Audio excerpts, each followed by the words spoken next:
সারাদিন হাতাই দিচ্ছি, জানি না আজকে কার মুখ দেখাইছি, একটা মাছও পাই নাই। চল আমগো গ্রামের পাশে ওই যে জ্যোতিষী বাবা আছে না, ও বাবার কাছে যাই। যদি বাবার কাছে যাই, একটা না একটা ব্যবস্থা বাবাই কইলেই দিব। চল তো।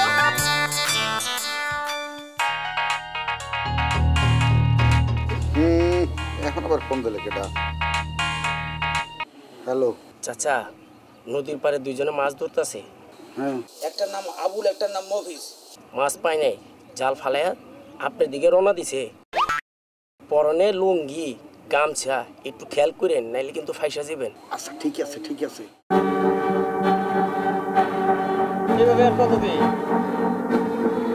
তখন সংসারে আইয়া ঠেকে গেছি, কথা কম, খালি দেখে যা।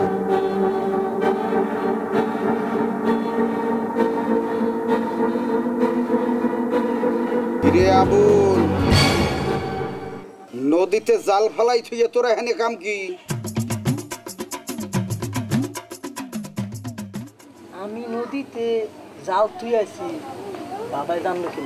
এই জন্য তো ওনাকে সব জানতাসা বাবা। তোর কি মাছ দরকার না টাহার দরকার?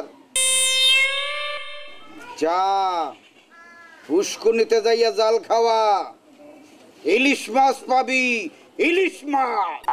কি কোন বাবা, পুষ্কুনিতে ইলিশ মাছ পাওয়া যায়? তাইলে বাবা দোয়া করেন, বড় দেখে যে একটা তিমি মাছ পাই। হক মাওলা।